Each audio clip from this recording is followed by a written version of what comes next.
어떻게 이럴 수가 있죠? 불길이 삼켜버린 LA 한복판에서 한인타운만 멀쩡합니다. 한국 사람들, 대체 이 불지옥 속에서 무슨 짓을 한 걸까요? 전 세계가 충격에 빠진 이 믿기지 않는 이야기를 지금 공개합니다. 저는 리아입니다. CNN의 특파원으로 일한 지 3년이 되었어요. 대학 졸업 후 수많은 경쟁을 뚫고 어렵게 들어간 곳이지만 제 업무는 여전히 막내 기자의 전형적인 일들로 가득 차 있었죠. 처음에는 이런 일도 기자로서의 첫걸음이라며 열심히 했지만 시간이 흐르면서 조금씩 제 스스로가 작아지는 기분이 들곤 했어요. 그날도 평소처럼 뉴스를 모니터링하며 자료를 정리하고 있었어요. TV 화면에는 자극적인 헤드라인과 함께 빠르게 지나가는 자막들이 끊임없이 흘러갔죠. 뉴스룸 특유의 분주한 분위기 속에서 제 손은 키보드를 두드리고 있었지만 머릿속은 한적한 공원의 벤치에 앉아있는 상상을 하고 있었어요. 하지만 그런 공상도 잠시 편집장의 목소리가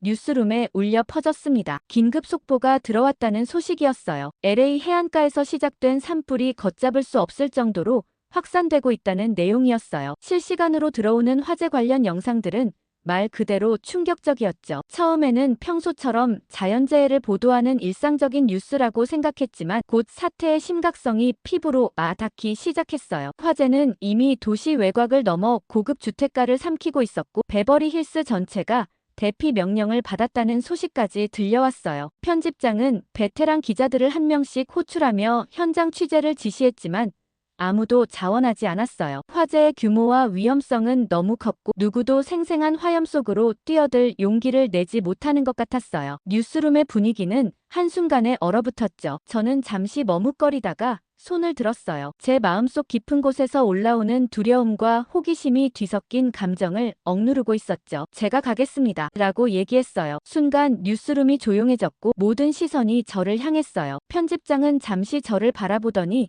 고개를 저으며 반대했어요. 경력이 짧은 기자가 이런 위험한 임무를 맡는 건 너무 무리라고 말했죠. 하지만 다른 기자들은 여전히 묵묵부답이었어요. 결국 편집장은 한숨을 내쉬며 제 결정을 받아들였고 저는 LA로 향하는 비행기에 오르게 되었어요. 비행기가 LA 상공에 도달하자 창문 너머로 검은 연기와 붉은 불길이 뒤섞인 처참한 풍경이 펼쳐졌어요. 할리우드 힐스와 베버리 힐스 일대는 이미 불길에 휩싸여 있었고 그 연기는 하늘 높이 솟아올라 마치 어둠 속에서 피어나는 불꽃처럼 보였어요. 거대한 재난의 현장을 처음 마주한 저는 그저 숨을 삼킬 수밖에 없었어요. 기자로서의 책임감과 인간으로서의 두려움이 동시에 밀려왔죠. LA 공항에 도착하자마자 대기 중이던 헬기에 올라타야 했어요. 헬기에서 바라본 LA의 모습은 지상에서 본 것보다 훨씬 더 충격적이었어요. 할리우드 힐스의 고급 저택들이 불길 속에서 무너지고 있었고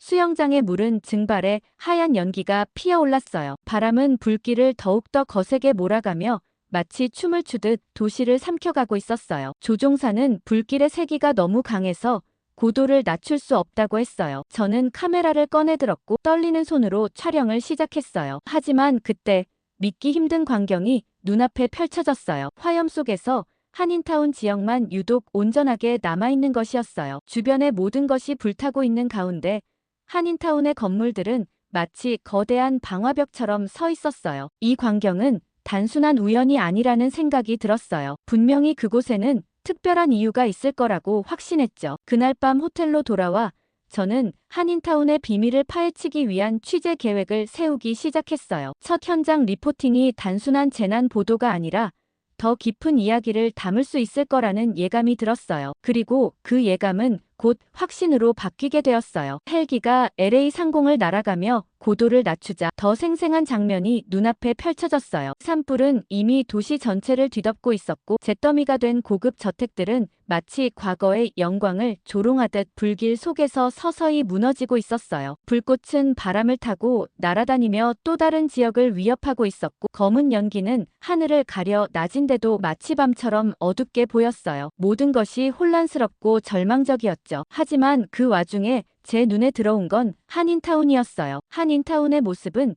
주변의 잿더미와 극명이 대조를 이루고 있었어요. 주변은 모두 불타고 있었는데 한인타운의 건물들은 온전한 모습으로 서 있었죠. 불길이 마치 투명한 벽이라도 만난 듯 그 경계를 넘지 못하고 멈춰 서 있는 것처럼 보였어요. 저는 그 광경에 놀라 카메라를 들어 촬영하기 시작했어요. 헬기 조종사도 믿기 어렵다는 듯 한인타운을 가리키며 이곳이 한인타운이라고 설명하며 이상하게 여긴 불길이 다가오질 않는다고 얘기했어요. 헬기가 불길을 피해 고도를 조정하면서 저는 현장을 더 자세히 살펴보기로 했어요. 한쪽에서는 이미 붕괴된 저택의 잔해가 보였고 수영장은 물이 증발해버려 하얀 증기만 남아있었어요. 그러나 한인타운의 건물들은 마치 방화벽처럼 불길을 막아내고 있었어요. 한인타운이 보여주는 모습은 단순히 우연이라기엔 너무나도 이례적이었죠. 저는 헬기에서 내린 후 즉시 지상으로 이동해 현장을 취재하기로 했어요. 현장에 도착하자마자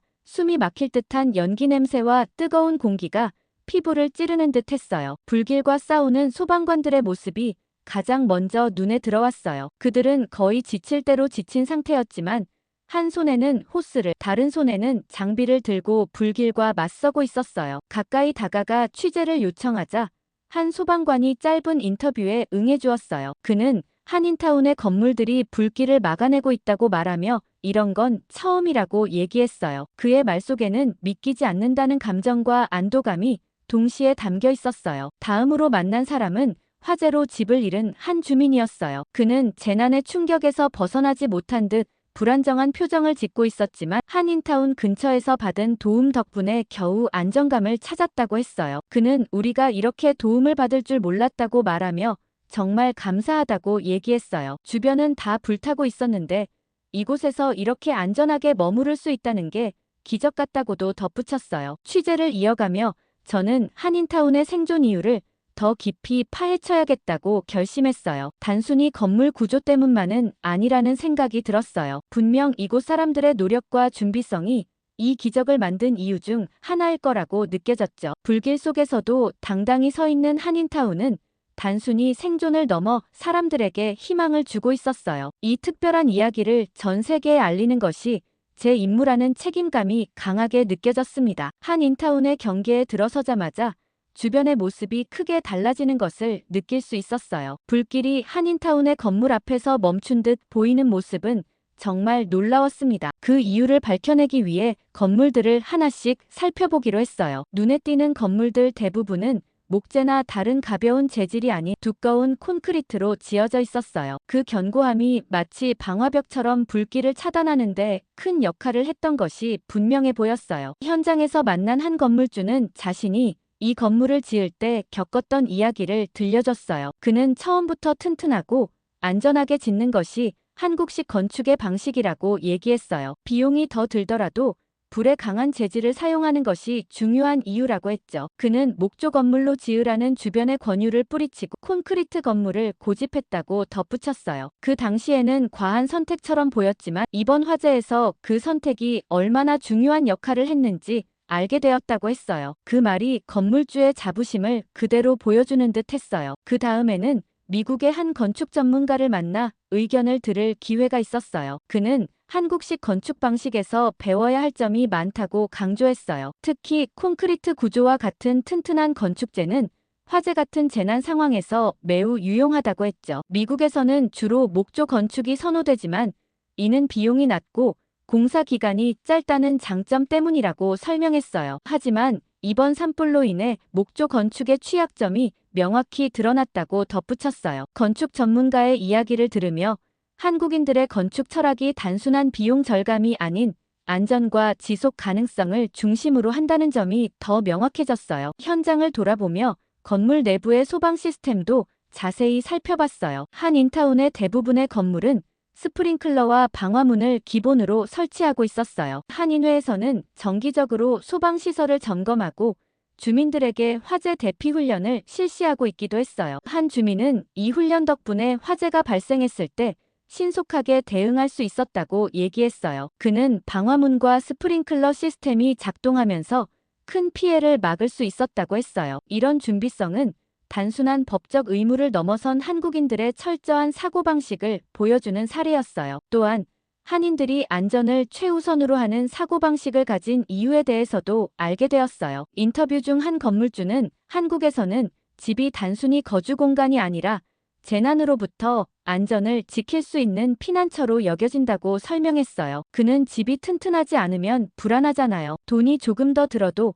가족의 안전을 생각하면 선택은 당연해요. 라고 얘기했어요. 이런 문화적 차이가 한인타운의 건축 방식에 깊이 스며들어 있다는 사실을 깨달았어요. 현장에서 들은 또 다른 흥미로운 이야기는 한인회에서 제공하는 공동체 차원의 준비성이었어요. 한인회는 지역 주민들을 대상으로 정기적으로 화재 예방 강의를 열고 화재 대피 시뮬레이션도 진행했어요. 한 주민은 처음에는 이런 훈련이 번거롭다고 느꼈지만 이번 화재 상황에서 그 효과를 절실히 느꼈다고 했어요. 주민들은 훈련 덕분에 더 빠르고 정확하게 대피할 수 있었고 이로 인해 인명피해를 크게 줄일 수 있었다고 했죠. 이런 체계적인 준비성과 문화적 배경이 한인타운의 생존 비결이라는 점은 점점 명확해지고 있었어요. 화재와 같은 재난은 모두에게 공평하게 다가오지만 그것에 어떻게 대비하느냐는 전혀 다른 결과를 가져온다는 사실을 다시금 느낄 수 있었어요. 한인타운의 모습은 단순히 튼튼한 건축물에 그치지 않고 체계적인 시스템과 주민들의 적극적인 참여가 만들어낸 결과였어요. 이곳에서 만난 사람들은 모두 자신들의 선택이 옳았음을 이번 사건을 통해 확인할 수 있었다고 했습니다. 취재를 마치며 다시 한인타운의 건물들을 둘러보았어요. 불길 속에서도 끄떡없는 모습이 이제는 단순히 물리적인 강함을 넘어 그 뒤에 숨겨진 사람들의 노력과 준비성을 상징하는 것처럼 느껴졌습니다. 한인타운의 생존 비결은 건축 방식과 소방 시스템뿐만 아니라 안전을 우선시하는 한인들의 사고방식과 공동체의 연대에서 나온 결과였다는 것을 분명히 알 수 있었어요. 한인타운에 도착했을 때 가장 먼저 눈에 들어온 것은 길게 늘어선 줄이었어요. 줄의 끝은 보이지 않을 만큼 길었고 사람들이 무언가를 기다리고 있었어요. 가까이 다가가 보니 한인회에서 운영하는 자원봉사 캠프였어요. 캠프는 마치 작은 재난구호본부처럼 체계적으로 운영되고 있었고 한인 자원봉사자들이 분주하게 움직이며 이재민들에게 필요한 물품을 나눠주고 있었어요. 음식,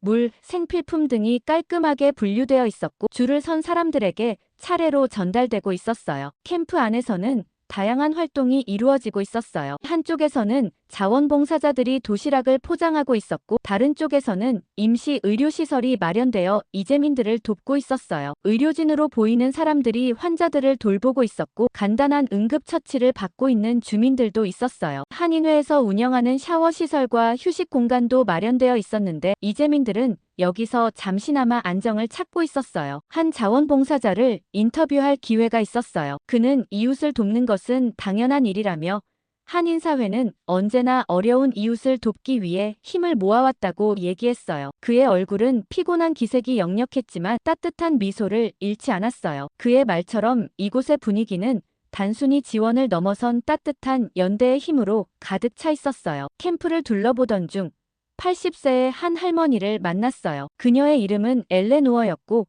거동이 불편한 상태였어요. 그녀는 불길에서 가까스로 탈출해 이곳까지 왔다고 했어요. 한인 자원봉사자들이 그녀를 부축하며 음식을 제공하고 그녀의 필요를 세심하게 살펴주고 있었어요. 엘레노어는 그들이 마치 자신의 가족처럼 대해주었다며 눈물을 글썽이며 감사하다고 얘기했어요. 그녀가 한인 자원봉사자들의 도움으로 세수를 하고 따뜻한 식사를 하게 되었을 때 그 미소는 오래도록 잊히지 않을 장면으로 남을 것 같았어요. 또 다른 감동적인 이야기는 테드라는 미국인 자원봉사자의 이야기였어요. 테드는 한인타운에서 작은 카페를 운영하며 한인들과 함께 살아온 지 10년이 넘었다고 했어요. 그는 과거 한인 커뮤니티에서 받은 도움을 잊을 수 없다며 이번 산불이 발생했을 때 가장 먼저 자원봉사를 자청했다고 얘기했어요. 그는 몇 년 전 그의 가족이 큰 경제적 위기에 처했을 때 한인 커뮤니티에서 모금 행사를 열어준 덕분에 위기를 넘길 수 있었다고 했어요. 그때부터 그는 한인 사회를 자신의 두 번째 가족처럼 여기게 되었고 이번 재난 상황에서 그 은혜를 갚을 기회를 기다려왔다고 했어요. 그는 도시락을 나눠주며 미소를 짓고 있었고 이재민들에게 조금이라도 더 도움이 되고 싶다고 말했어요. 캠프를 돌아다니며 이재민들의 이야기를 들을수록 한인 커뮤니티의 헌신적인 노력이 얼마나 큰 의미를 가지는지 알 수 있었어요. 단순히 물품을 제공하는 것을 넘어 이곳은 사람들에게 희망과 용기를 주고 있었어요. 이재민들은 모두 한결같이 한인들의 도움에 대해 깊은 감사의 마음을 표현했어요. 어떤 사람들은 눈물을 흘리며 한국인들의 따뜻함이 자신들을 버티게 한다고 말했어요. 캠프의 구조는 매우 체계적이었어요. 물품은 QR코드로 관리되고 있었고 어떤 물품이 필요한지 실시간으로 파악할 수 있는 시스템이 구축되어 있었어요. 자원봉사자들의 교대 시간도 철저히 관리되어 모두가 충분히 쉬며 활동할 수 있도록 배려하고 있었어요. 이 모든 것이 한인 커뮤니티의 준비성과 협력 정신을 보여주는 중요한 증거였어요. 단순히 화재에서 살아남는 것을 넘어서 이들은 주변 사람들과 함께 살아가는 방식을 몸소 보여주고 있었어요. 한인 회장이 캠프를 방문한 것을 보게 되었어요. 그는 이재민들과 직접 대화를 나누며 필요를 파악하고 있었어요. 그의 얼굴에는 피곤함이 묻어났지만 그를 바라보는 사람들에게는 믿음과 신뢰가 느껴졌어요. 그는 한인 커뮤니티가 이런 재난 속에서 단결할 수 있었던 이유는 모두가 서로를 돕겠다는 마음을 공유하고 있기 때문이라고 얘기했어요. 그의 말이 끝난 후 자원봉사자들이 환호하며 박수를 보냈어요. 그 모습은 한인 커뮤니티의 연대와 헌신이 얼마나 깊은지를 상징적으로 보여주는 장면이었어요. 취재를 마무리하며 저는 한인 커뮤니티가 보여준 연대와 구호 활동의 힘을 깊이 느낄 수 있었어요. 이들은 단순히 자신의 생존만을 위해 노력하는 것이 아니라 주변 사람들에게도 희망과 용기를 전하며 재난 상황에서도 서로를 지탱하고 있었어요. 한인타운의 자원봉사 캠프는 단순한 지원을 넘어선 진정한 연대와 나눔의 상징이었습니다. 캠프에서의 취재를 마친 뒤 한인 커뮤니티의 대응 방식이 단순히 개인적인 노력이 아니라 더 큰 체계와 연결되어 있을 거라는 확신이 들었어요. 그 확신을 바탕으로 한국의 재난관리 시스템에 대해 더 깊이 알아보기 위해 자료를 조사하기 시작했어요. 미국 본사에서도 한국의 재난관리 체계가 한인 커뮤니티의 철저한 준비성과 관련이 있을 거라는 의견을 주며 지원해줬어요. 자료를 받아보니 한국의 재난 대응 시스템은 놀라울 정도로 체계적이고 정교했어요. 가장 먼저 눈에 띈 건 중앙재난안전대책본부라는 조직이었어요. 이곳은 국가 차원에서 모든 재난 상황을 통합적으로 관리하는 컨트롤타워 역할을 하고 있었어요. 화재, 지진, 홍수 같은 자연재해는 물론이고 대형 사고와 같은 비상 상황까지도 이곳에서 즉각 대응한다고 되어 있었어요. 한국의 이런 체계는 다양한 재난 상황에서도 빠르고 효율적인 대처를 가능하게 한다는 점에서 매우 인상 깊었어요. 특히 스마트시티 플랫폼이라는 개념이 흥미로웠어요. 이 시스템은 전국적으로 설치된 CCTV와 다양한 센서를 통해 실시간으로 데이터를 수집하고 있었어요. 화재가 발생하면 해당 지역의 센서가 열과 연기를 감지하고 즉시 경고를 보낸다고 했어요. 이를 통해 대응 시간이 단축되고 피해를 최소화할 수 있는 기반이 만들어진다고 했어요. 미국의 많은 지역이 아직도 아날로그 방식의 대응 시스템을 사용하고 있는 점을 떠올리니 한국의 이 기술은 한 단계 앞서 있다는 느낌이 강하게 들었어요. 또 다른 흥미로운 점은 한국의 재난 문자 시스템이었어요. 위험 지역에 있는 모든 시민에게 즉시 경고 문자를 보내는 시스템은 매우 효율적이었어요. 심지어 외국인 관광객에게도 영어로 된 재난 문자가 발송된다는 점이 인상적이었어요. 이를 통해 관광객들도 위험 상황에서 빠르게 대처할 수 있는 정보를 제공받는다는 점에서 높은 수준의 접근성을 보여줬어요. 미국에서는 재난 발생 시 시민들이 911에 전화를 걸어야 하지만 그 대기 시간이 길어지고 혼란스러운 경우가 많아요. 한국의 이 시스템은 그런 문제를 해결하는 혁신적인 방법처럼 보였어요. 한국 전문가의 의견을 듣기 위해 인터뷰를 요청했어요. 그는 민관 협력 체계와 철저한 대비가 한국 재난관리의 핵심이라고 설명했어요. 정부뿐 아니라 민간 기업과 시민들까지도 재난 대응 체계의 일부로 참여하고 있다고 했어요. 예를 들어 기업들은 재난 상황에서 필요한 물품을 신속히 제공할 수 있도록 준비하고 시민들은 정기적인 훈련을 통해 위기 상황에서의 대응 능력을 갖추고 있다고 했어요. 이런 협력적인 구조가 재난에 효과적으로 대응할 수 있는 힘이 된다고 했어요. 미국 소방 관계자와도 이야기를 나눴어요. 그는 한국의 시스템에서 배워야 할 점이 많다고 말하며 특히 스마트시티 플랫폼과 같은 기술적인 접근법이 미국에도 도입되어야 한다고 강조했어요. 그는 또한 민간과 정부가 함께 협력하는 구조는 미국에서 찾기 어려운 부분이라고 덧붙였어요. 미국의 경우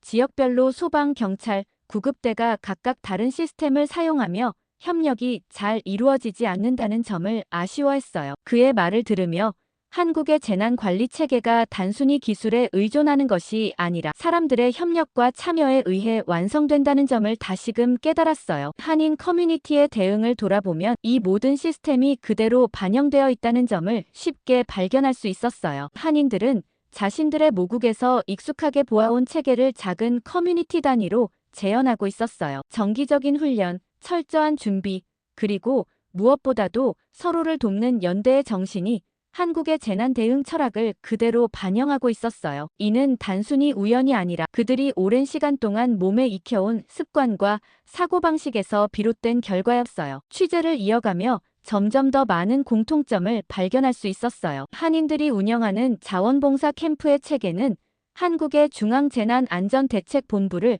축소해 놓은 것처럼 보였어요. 물품 관리와 분배 시스템, 자원봉사자들의 교대 방식, 그리고 재난 상황에 대한 정확한 정보 전달까지도 한국 시스템의 영향을 받았다는 점이 분명해 보였어요. 이런 준비성과 체계적인 대응은 단순히 불길을 막아내는 데 그치지 않고 재난 속에서도 사람들에게 안정감을 줄 수 있었어요. 한국의 재난 관리 시스템을 조사하며 한인 커뮤니티가 이번 재난 상황에서 보여준 모습이 결코 우연이 아니라는 사실을 확신할 수 있었어요. 이들의 대응 방식은 모국의 체계를 기반으로 한 철저한 준비성과 협력의 산물이었어요. 이는 단순히 기술이나 장비의 문제가 아니라 문화와 사고방식의 차이에서 비롯된다는 점을 실감할 수 있었어요. 한인 커뮤니티의 사례는 한국 재난관리 체계의 우수성을 보여주는 생생한 증거였어요. 캠프에서 취재를 이어가며 한인회와 자원봉사자들의 모습은 여전히 활기차고 분주했어요. 이곳에서는 시간이 지날수록 더 많은 이재민이 찾아오고 있었고 그들을 위한 지원 활동도 계속해서 확장되고 있었어요. 물품을 정리하는 손길,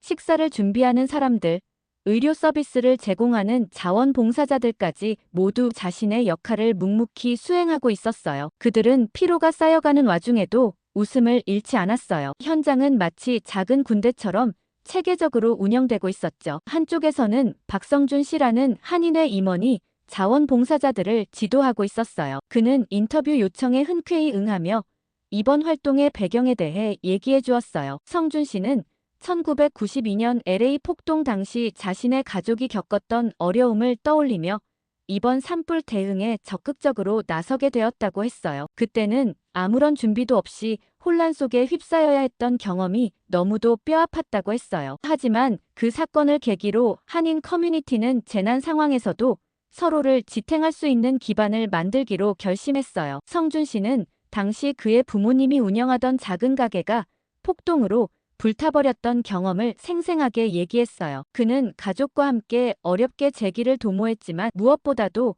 그 과정을 함께했던 한인 커뮤니티의 연대가 큰 힘이 되었다고 했어요. 이후 그는 한인 커뮤니티의 재난 대비 체계를 강화하는 데 힘을 보태고 싶다는 생각을 하게 되었고 지금도 그 마음으로 자원봉사에 헌신하고 있다고 했어요. 그의 이야기를 들으며 한인 커뮤니티가 단순히 위기를 넘긴 것이 아니라 그 위기에서 배운 교훈을 바탕으로 성장했다는 점이 분명해졌어요. 현장에서 만난 다른 자원봉사자들 역시 각자 다양한 이유로 이곳에 모여 있었어요. 어떤 사람은 자신의 가족을 위해 또 어떤 사람은 자신이 받은 도움을 돌려주기 위해 활동한다고 했어요. 이들 모두는 자신이 가진 것을 나누는데 주저하지 않았어요. 한 여성 자원봉사자는 그녀의 부모님이 1992년 폭동 당시 한인회에서 받은 도움 덕분에 사업을 다시 시작할 수 있었다며 이번 산불 대응에 참여하게 되었다고 했어요. 그녀는 이웃을 돕는 것은 우리에게 당연한 일이에요. 누군가에게 손을 내미는 것은 특별한 게 아니라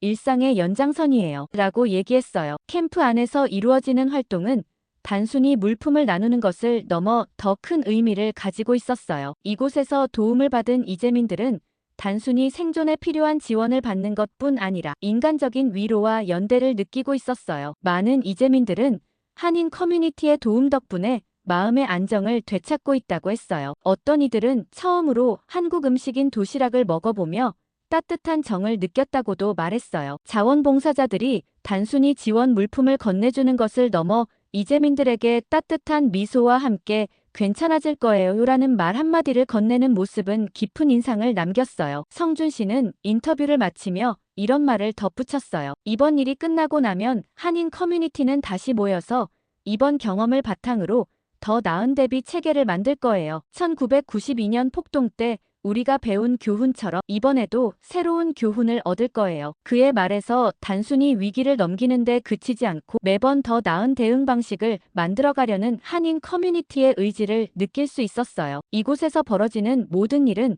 단순한 자발적인 지원 활동 이상의 것이었어요. 한인 커뮤니티는 오랜 시간 동안 쌓아온 연대와 노력의 결과로 이번 재난 속에서도 서로를 지탱하고 있었어요. 누군가의 힘든 상황이 모두의 문제가 되고 그 문제를 함께 해결해 나가려는 그들의 방식은 단순히 지역사회의 자긍심을 넘어 재난 속에서도 인간다움을 유지할 수 있는 방법을 보여주고 있었어요. 현장을 떠나기 전 자원봉사자들과 이재민들이 나누는 짧은 대화와 미소가 계속 머릿속에 남았어요. 한인타운의 이야기에서 느낀 것은 단순한 생존이나 지원의 의미를 넘어서 재난 속에서도 공동체가 함께 만들어가는 연대와 희망의 힘이었습니다. 한인 커뮤니티는 재난을 통해 다시 한번 스스로를 증명했고 그들의 이야기는 앞으로도 오래도록 이어질 것입니다. 한인타운의 전경을 마지막으로 바라보며 저는 그동안 취재했던 장면들을 머릿속에 하나하나 떠올렸어요. 불길이 삼켜버린 잿더미 속에서도